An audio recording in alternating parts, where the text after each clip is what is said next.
The great hull of the Galactic Concorde stretched across 3 kilometers of polished crystal. 12 different species sat around the massive circular table, their forms as varied as the stars themselves. The Zephyrians floated in their energy bubbles, their blue light pulsing with each thought. The massive Krex warriors stood at attention behind their seats, their thick armor gleaming. The tiny Pixeli scurried across their section of the table on 6 delicate legs. Ambassador Veltar of the Zephyrians raised one of his long, thin arms. The hall fell silent. His voice echoed through the chamber like wind through empty caves. "We gathered today to discuss the quarterly reports from our border worlds," he said. His energy bubble flickered as he spoke. "Most sectors report normal activity. Trade is good. Pirates are few. The peace holds strong." The other ambassadors nodded. The Galactic Concorde had ruled the galaxy for over 3,000 years. Wars were rare now. Most problems could be solved with words instead of weapons. But then Veltar's expression changed. His light dimmed slightly. "However, there is one strange matter to discuss," he continued. "Our deep space sensors have detected unusual energy readings near the galactic rim. Sector 7749, to be exact." General Thrak of the Krex leaned forward. His massive frame made the chair creak. "What kind of energy readings?" "Unknown," Veltar replied. "The signals appear artificial, but they do not match any technology in our databases. They come from the dead zone beyond our borders." The Pixeli representative, Speaker Zix, clicked her mandibles together. "The dead zone? Nothing lives out there. Too cold, too empty, too dangerous." "Exactly," said Veltar. "Which makes these readings very strange indeed." Dr. Keshai of the Aquarian delegation spoke up. Her gills fluttered as she breathed through her water mask. "Perhaps we should investigate? Send a science vessel?" Several ambassadors made sounds of disagreement. The Trelawney delegate shook his large head. "Waste of resources. The dead zone has nothing of value. These readings are probably just old supernovas or broken equipment." General Thrak crossed his massive arms. "Or space junk from some ancient war. The rim is full of old battlefields." Veltar's light pulsed thoughtfully. "There is something else. Something the science teams found interesting. The signal patterns. They seem familiar somehow." "Familiar how?" asked Dr. Keshai. "They match certain stories. Old stories that many of our species tell." The hall grew quiet. Every species had their old stories. Ancient tales passed down through generations. Most were about gods and monsters, heroes and villains. Speaker Zix clicked nervously. "Which stories?" Veltar hesitated. "The human stories." A ripple of discomfort went through the hall. Every species knew the human stories. They were the most common myth in the galaxy. Tales of a legendary race that lived on a world so dangerous it turned them into perfect warriors. Stories said they could survive anything, fight anyone, and never give up. The stories were different for each species, but the core was always the same. Humans were Deathworlders. They came from a planet where everything tried to kill them, so they became impossible to kill themselves. General Thrak laughed loudly. "Humans? Those are children's stories, myths, legends to scare young warriors." "Every species tells human stories," said the Trelawney delegate. "But no one has ever found proof they existed." Dr. Keshai tilted her head. "That is what makes it interesting. Why do we all have the same stories? Stories about the same fictional species? Because fear is universal," General Thrak replied. "Every species needs monsters in their stories.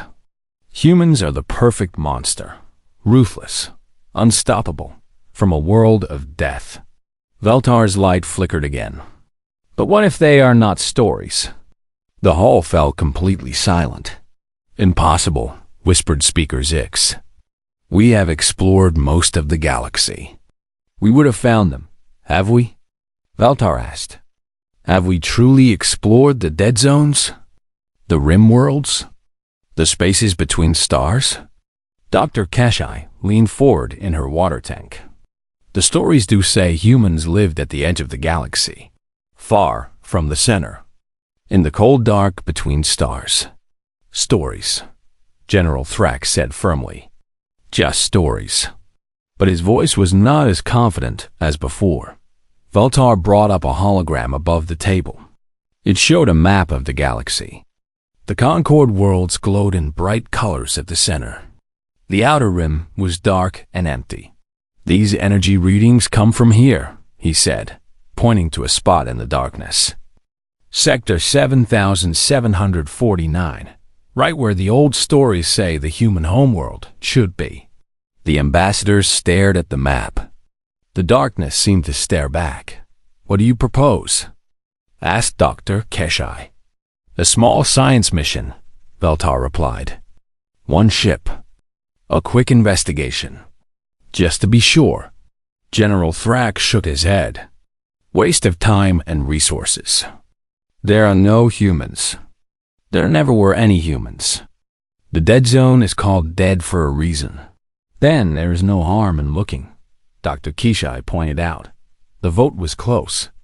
7 species voted to ignore the readings. 5 voted to investigate. But Valtar had the deciding vote as session leader. He voted to investigate. "Very well," he announced. "I will send the research vessel Bright Dawn to Sector 7749. They will investigate these readings and report back within 1 standard month." As the meeting ended and the ambassadors filed out, none of them noticed the small detail in Valtar's report. The energy readings were not random. They were getting stronger, and they were moving in the vast darkness beyond the galaxy's edge. Something had been watching the Concord for a very long time. Something that had been building, planning, and preparing. Something that remembered when the galaxy was young, and humans were more than just stories. The legends were about to become very real. The research vessel Bright Dawn drifted silently through the empty space of Sector 7749. Captain Mordak of the Trelawney checked the navigation display for the 10th time in an hour. The ship was exactly where it should be, but something felt wrong.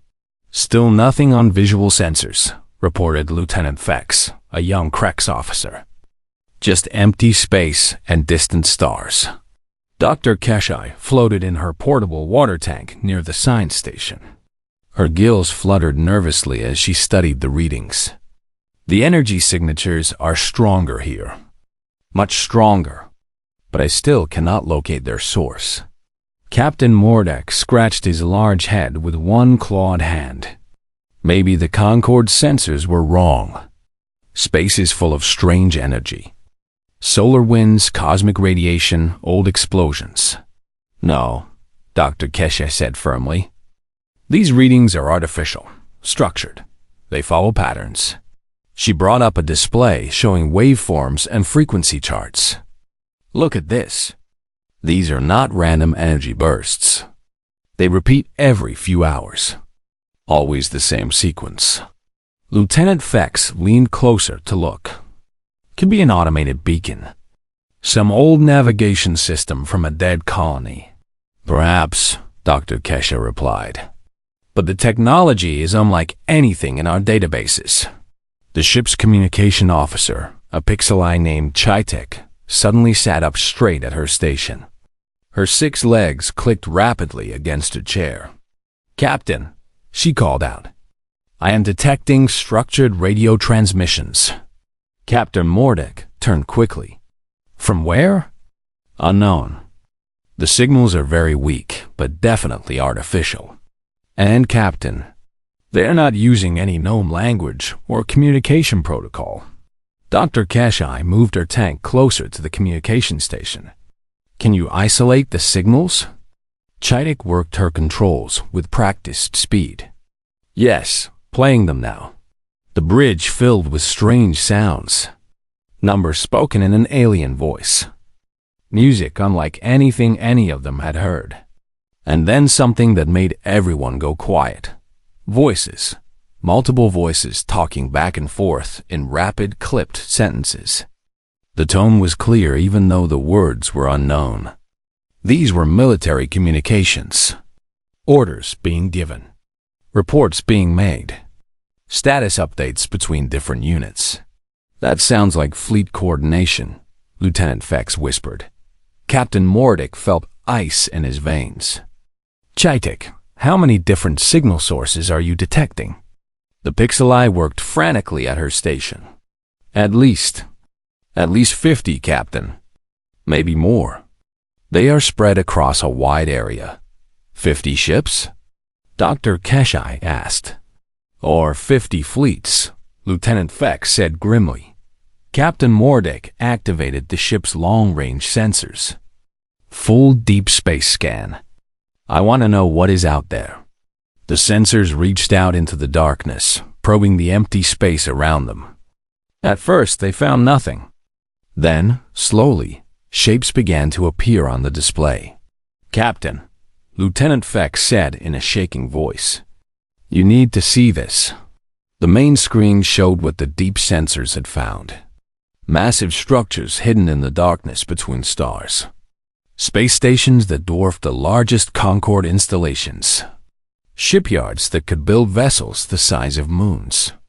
Industrial platforms that stretched for hundreds of kilometers. All of them were clearly artificial. All of them were active.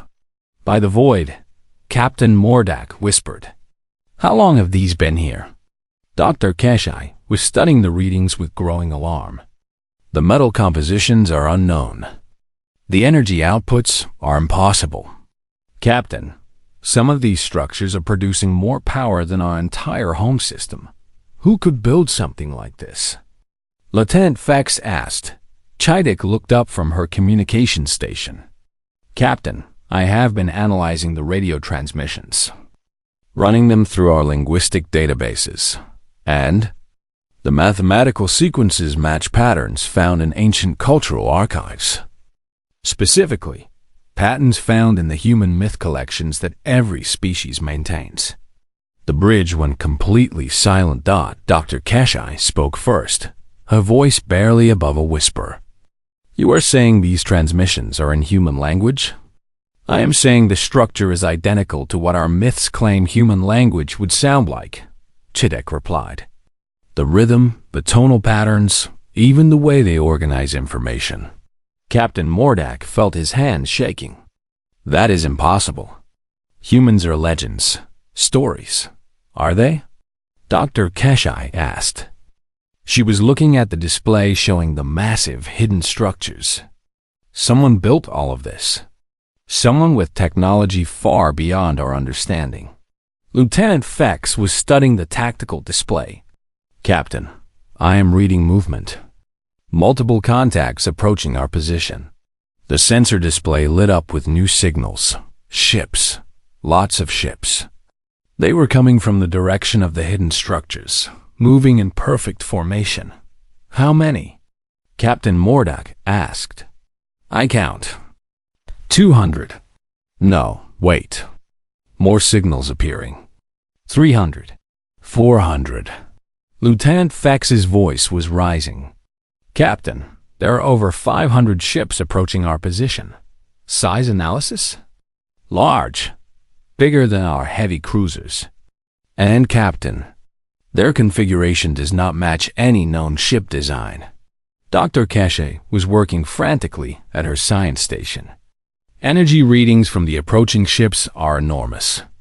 Their power signatures alone suggest weapons capability far beyond anything the Concorde possesses. Captain Mordak had to make a decision. His small research ship could not fight 500 unknown vessels. Running was the only option. All stations, prepare for emergency jump, he ordered. Jump coordinates set for Concorde space, Lieutenant Fex replied. Wait, Chaitik called out.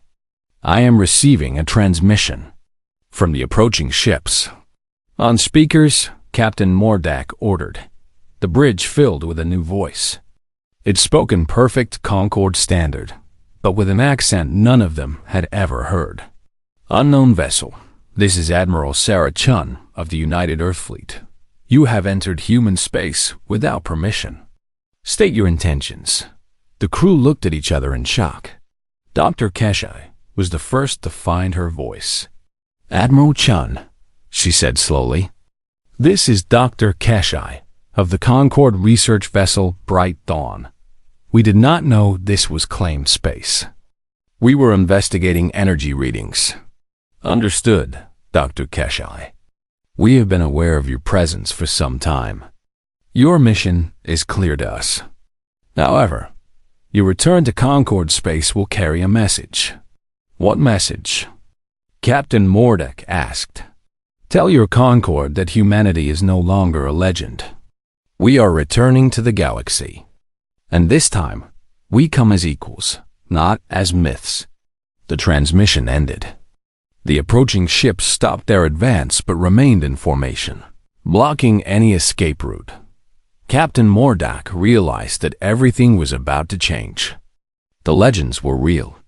The humans had returned, and they were no longer hiding in the darkness. The emergency session of the Galactic Concord was unlike any in the organization's 3,000-year history. Every ambassador sat in stunned silence as Captain Mordak finished his report. The holographic displays showed images captured by the Bright Dawn sensors. Massive human structures. Hundreds of warships. Technology that shouldn't exist. Ambassador Veltar's energy bubble flickered weakly. You are certain these beings called themselves humans? Completely certain, Captain Mordak replied. They spoke perfect Concord standard. They knew who we were. They had been watching us. General Thrax stood up so quickly, his chair fell over. Impossible. We would have detected them years ago. Dr. Keshai moved forward in her water tank. General, their technology is far beyond ours. If they wanted to stay hidden, we would never have found them. But they're just myths. Speaker Zix clicked nervously. Stories we tell children. Stories based on what? Veltar asked quietly. Every species has the same myths. About the same race. From the same region of space. What if the myths were memories? The hall erupted in arguments. Some ambassadors refused to believe the reports. Others demanded immediate military action. A few suggested trying to negotiate. The arguments stopped when alarms began sounding throughout the building. Red emergency lights flashed as automated voices announced, "Unknown fleet detected. All stations to alert status." Fleet Admiral Korax of the Zephyrian Navy appeared on the main screen. His energy form was pulsing rapidly with stress. Council, we have a situation. Long-range sensors have detected a massive fleet entering Concord space. Over 800 vessels. They are heading directly for the capital system. General Thrak grabbed his communication device. What is their configuration? Standard attack formation? No, sir, Admiral Korax replied. They are traveling in a formation we have never seen before. Perfect lines, perfect spacing. It looks more like a parade than an invasion. Parade or not, General Thrak said.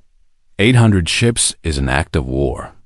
I am ordering all battle fleets to intercept. Wait, Veltar called out.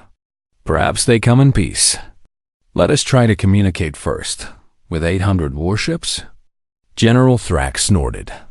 That is not a peace mission. Admiral Korax spoke again from the screen. Sirs, we are receiving a transmission from the approaching fleet.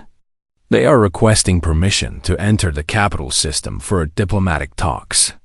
Diplomatic talks with 800 ships, General Thrak muttered. Classic intimidation tactic. Dr. Kesha had been studying the censored data. The ships are maintaining a respectful distance. They are not in attack formation. Perhaps they genuinely want to talk. Veltar made the decision. Grant them permission to enter the system, but keep our fleets ready. Yes, sir, Admiral Corax replied. Estimated arrival time is 6 hours. The next 6 hours felt like 6 years. Concord fleets positioned themselves throughout the capital system. Diplomats prepared for the most important first contact in galactic history. Scientists analyzed every piece of data about the approaching ships. When the human fleet finally arrived, it took everyone's breath away. The ships were unlike anything in Concord space. Where Concord vessels were smooth and curved, human ships were angular and sharp. They seemed to absorb light instead of reflecting it, making them appear as dark shadows against the stars. The largest ship was enormous, bigger than any Concord dreadnought. Its hull was covered in weapon systems that shouldn't be possible to mount on a mobile platform. Sensors showed it carried enough firepower to destroy an entire planet. Admiral Sarah Chen's voice filled the communication channels. Concord Council. This is Admiral Chun of the United Earth Fleet. We request permission to dock at your station for diplomatic talks. Veltar activated the communication system. Admiral Chun, this is Ambassador Veltar of the Galactic Concord. We welcome you to our system. However, your impressive fleet makes us nervous. Perhaps you could withdraw most of your ships? Ambassador Veltar, Admiral Chun replied. My fleet will remain in formation. We come in peace, but we have learned to be prepared for all possibilities. General Thrak couldn't contain himself. Admiral Chun, 800 warships is not a peaceful gesture. The Concord demands you withdraw your fleet immediately. There was a long pause before Admiral Chun responded. Her voice was colder when she spoke again. General, I assume. Let me be very clear. The United Earth Fleet goes where it chooses. We are here to talk, not to take orders. You are in Concord space, General Thrak replied angrily. You will follow Concord law. We follow human law, Admiral Chun said simply. However, we are willing to discuss mutual cooperation. The docking proceeded under heavy tension. Admiral Chun arrived at the station with a small diplomatic team. When they removed their helmets, the Concord representatives got their first look at actual humans. They looked almost exactly like the ancient myths described. 2 arms, 2 legs, upright stance. But there was something in their eyes that made even General Thrak uncomfortable. These beings had the look of predators. Calm, confident, and absolutely fearless. Admiral Chun was a small woman by human standards, but her presence filled the room. She spoke with quiet authority that made hardened warriors pay attention. Honored Council, she began. Humanity returns to the galaxy after 600 years of isolation. We come seeking peaceful coexistence with all civilized species. 600 years? Veltar asked. Where have you been? Building, Admiral Chun replied simply. Learning. Preparing. Preparing for what? Dr. Keshai asked. Admiral Chun smiled, but it was not a warm expression. For this moment. For our return to galactic civilization. General Thrak leaned forward aggressively. The Concord has ruled this galaxy for 3,000 years. We offer membership to all civilized species. You will submit to Concord authority and integrate into our society. Admiral Chun's smile disappeared. General, I think you misunderstand. Humanity submits to no one. We offer partnership, not servitude. You cannot refuse Concord law, General Thrak said angrily. Every species in the galaxy follows Concord law. Every species until now, Admiral Chun corrected. Humanity makes its own laws. That is unacceptable. General Thrak stood up. Submit to Concord authority or leave our space immediately. Admiral Chun remained seated. General, you seem to think you are giving orders. Let me clarify something. My fleet could destroy every Concorde ship in this system before your weapons could target us. We come in peace because we choose peace.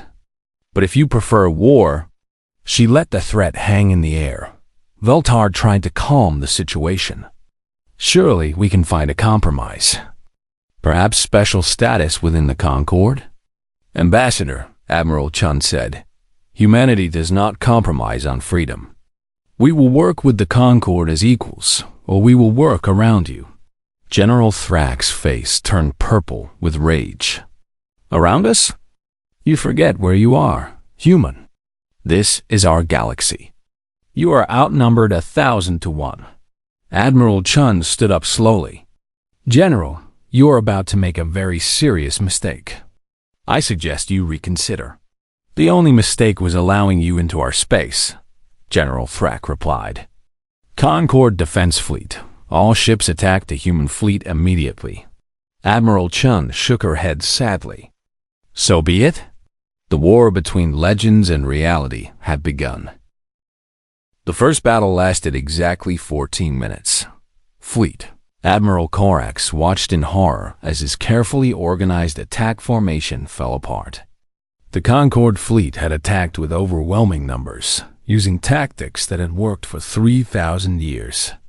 They arranged their ships in perfect battle lines, targeted the largest human vessels, and expected a civilized engagement. The humans did not fight a civilized engagement. Admiral Chun's flagship. The used Defiance charged straight into the Concorde formation. Instead of stopping to trade long-range fire, it rammed through the line like a spear through paper. Its armor absorbed hits that would have destroyed any Concorde ship. But the ramming was just the beginning. The human ships broke into small groups that moved like hunting packs. They ignored the established rules of space combat. Instead of maintaining formation, they scattered and attacked from all directions at once. They used asteroid fields as cover. They fired from behind planets and moons. Worst of all, they targeted things no civilized species would attack. Life support systems, communication arrays, engines instead of weapons.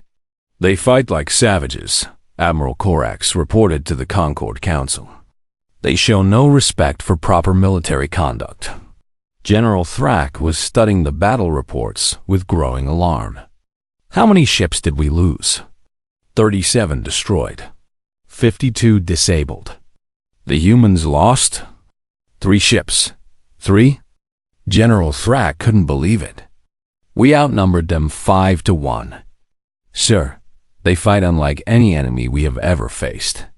They use tactics that seem designed to cause maximum chaos rather than achieve military objectives. But Admiral Chun's objectives were perfectly clear. She wasn't trying to destroy the Concorde fleet. She was teaching them a lesson. Captain Marcus Torres commanded the human cruiser Relentless in the second wave of battles. His ship had taken damage that would have forced any Concorde vessel to retreat. The hull was breached in 3 places. 2 weapon systems were offline. The life support was running on emergency power. Captain Torres ordered his ship to continue the attack. Sir, his weapons officer called out. We're down to our last torpedo. Then we make it count, Torres replied. Target that Krex battleship's engine core. Sir, we would have to get within their defense perimeter. That's suicide. Only if we plan to leave, Torres said grimly. The Relentless accelerated straight toward the massive Krex battleship. The alien vessel's weapons hammered the human ship, tearing chunks of armor away. Any other crew would have retreated. The human crew kept fighting. Lieutenant Sarah Kim was working frantically at her engineering station as explosions rocked the ship around her. She had been wounded in the first attack, but she ignored the pain and kept the engines running. Engine room to bridge, she reported. We're at 120% power. The engines won't take this strain much longer. How long can you give me? Captain Torres asked. Maybe 10 minutes before they explode. 10 minutes is plenty. The Relentless broke through the Krek's defense line and fired its last torpedo at point-blank range. The Krek's battleship's engines exploded, leaving the massive vessel dead in space. But the humans weren't finished. Captain Torres activated the ship's emergency protocol. All hands, abandon ship. Set auto-destruct for ramming speed. The crew evacuated in escape pods while the Relentless, now a guided missile the size of a city block, slammed into the Krek's command ship. Both vessels were destroyed, but the human crew survived to fight another day.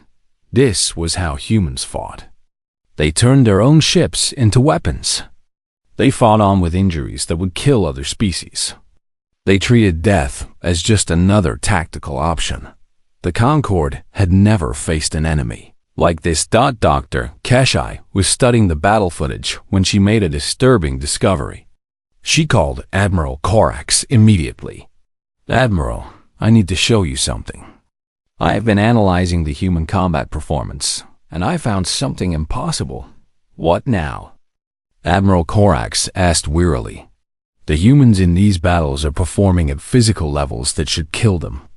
Their reaction times are too fast. Their endurance is too high. They are operating beyond normal biological limits." "Enhanced warriors? Genetic modification?" "No, sir. Natural biological response. Under extreme stress, human bodies flood with combat. Stimulants, adrenaline, endorphins, compounds that would poison other species but allow humans to perform impossible feats." Admiral Corax felt a chill run through his energy form. "You mean they become stronger when they are afraid?" "Not just stronger. Faster. More aggressive. More creative. Pain makes them fight harder instead of weakening them.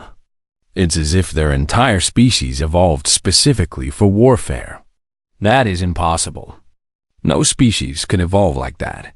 Unless they came from a world where everything was trying to kill them," Dr. Kishay said quietly. "A death world. Just like the myths say." The war continued for 3 months. Every battle followed the same pattern. The Concorde attacked with superior numbers and advanced tactics. The humans responded with impossible courage and tactics that made no sense. But the most frightening thing about the humans wasn't how they fought. It was how quickly they learned. After each battle, human tactics evolved. Weapons that worked against them once never worked again. Strategies that succeeded were quickly countered. Admiral Chum's fleet grew stronger with each engagement. Not because they received reinforcements, but because they became better at war. The Trelawney developed a new type of shield that blocked human energy weapons.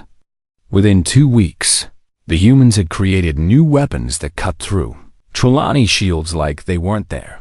The Pixeli created a virus that attacked human computer systems. The humans not only stopped the virus, but sent it back, improved to crash Pixeli networks. The Kreks tried to match human aggression with their own berserker warriors. The humans studied Krek psychology and developed tactics that turned their own rage against them. Every defeat taught humanity something new. Every victory made them more dangerous. General Thrak was studying the latest intelligence reports when he realized the terrible truth. The humans weren't just winning battles. They were learning how to destroy the Concorde entirely.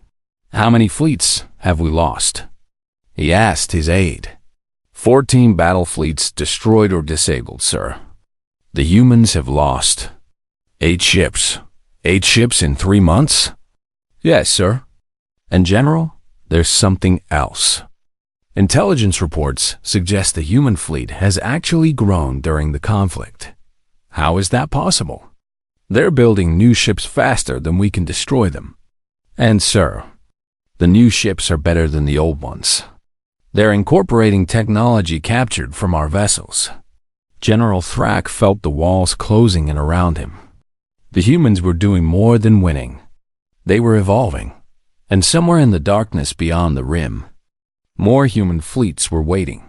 The Concorde faced a choice. continue a war they couldn't win, or accept that the galaxy had changed forever. The myths had become reality, and reality was more terrifying than any legend. The Great Hall of the Galactic Concord looked very different than it had 6 months ago. Scorch marks on the walls showed where desperate battles had been fought. Many seats around the council table sat empty, their former occupants dead or missing. But the most obvious change was the new seat at the head of the table. Admiral Sarah Chun sat calmly as the remaining Concord leaders filed into the hall. Her simple human uniform contrasted sharply with the elaborate robes and armor worn by the alien ambassadors. But no one questioned her right to be there. The war was over. Humanity had won. Ambassador Veltar's energy bubble flickered weakly as he took his seat. The once proud Zephyrian looked exhausted. 3 months of losing battles had broken the spirit of the Concord leadership. Admiral Chun, Veltar said formally, the Concord Council is ready to discuss your terms for peace. Admiral Chun nodded slightly. Thank you, Ambassador. Before we begin, I want to be very clear about something. Humanity does not seek to rule the galaxy. We never wanted this war. General Thrak, his armor dented and scarred from recent battles, made a bitter sound. You could have fooled us. Your forces have destroyed half our fleets. General, Admiral Chun replied calmly, your forces attacked us first. We simply defended ourselves more effectively than you expected. Dr. Keshai floated forward in her water tank. Admiral, what does humanity want from this peace? Equality, Admiral Chun said simply. Nothing more. Nothing less. The word hung in the air like a challenge. For 3,000 years, the Concord had ruled the galaxy through a careful hierarchy. Some species were considered more advanced, others more primitive. Everyone had their place in the cosmic order. Humanity was demanding to throw that order away. Speaker, Zix clicked her mandibles nervously. Equality sounds reasonable, but what does it mean in practice? Admiral Chun activated a holographic display. It showed a new map of the galaxy, with territorial boundaries redrawn. First, she said, humanity claims sovereignty over all human space. Our worlds, our stations, our fleets answer to no authority except our own. General Thrak leaned forward aggressively. You cannot simply claim territory that has belonged to the Concord for centuries. General, Admiral Chun said with a slight smile, I think recent events have proven that we can claim whatever we choose to claim. The question is whether you want to accept it peacefully or continue fighting. Dr. Keshai studied the map carefully. You are claiming a significant portion of the outer rim. That space was considered worthless. Worthless to you, Admiral Chun corrected. Humans find value in places others consider uninhabitable.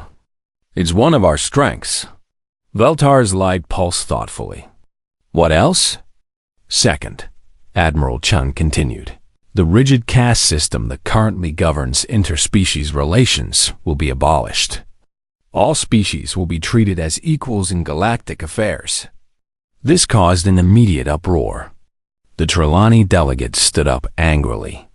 Impossible!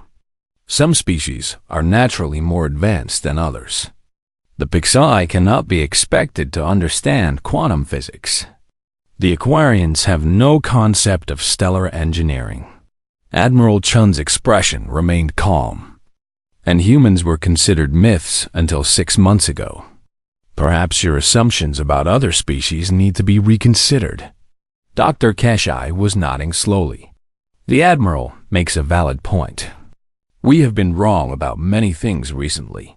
Third, Admiral Chun said, raising her voice to quiet the arguments. The practice of forcibly uplifting primitive species will be regulated. Any species that wishes to advance technologically will be offered assistance. But no species will be forced to change against their will. General Thrak shook his head. This is chaos. The Galactic Order has maintained peace for 3 millennia. You want to destroy everything we have built. General, Admiral Chun said firmly, your peace was built on the assumption that some species were naturally superior to others. We have proven that assumption false. It's time for a new kind of peace. Speaker Zix spoke up quietly. What happens to species that refuse these changes? Admiral Chun's expression hardened.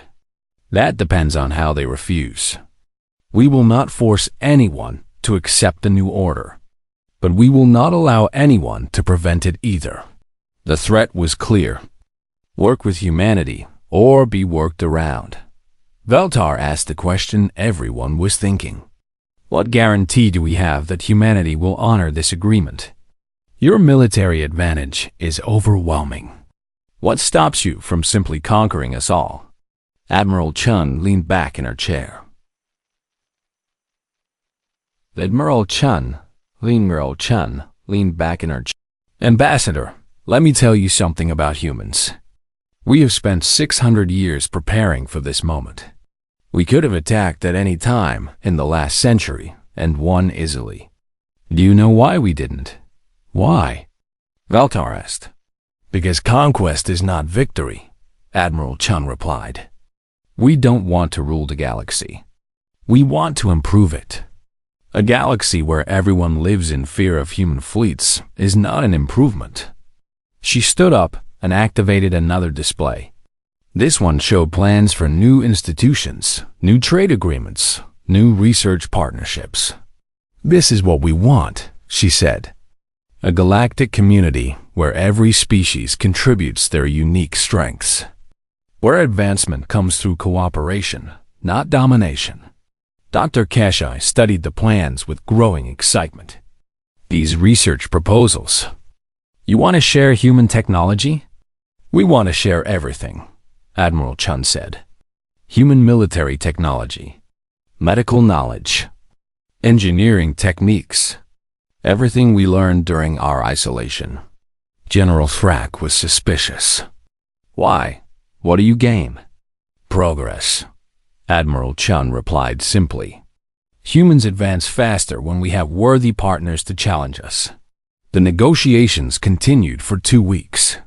Some species, like the Aquarians and Pixeli, quickly accepted the new order. Others, like the Kreks, fought against every change. The Trelawney delegation walked out entirely, declaring they would never accept human authority.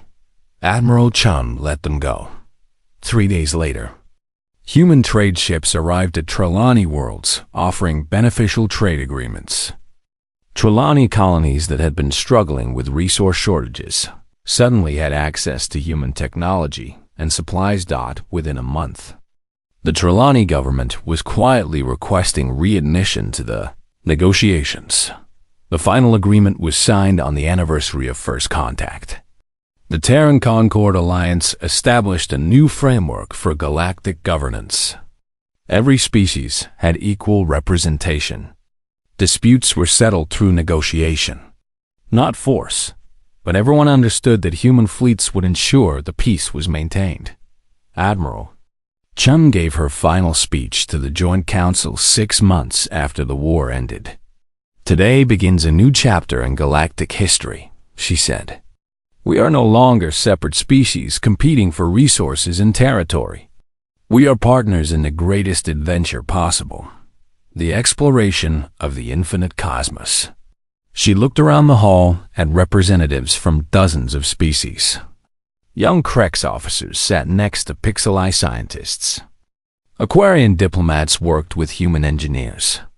The legend said that humans were monsters from a death world. Admiral Chun continued. Perhaps that was true once.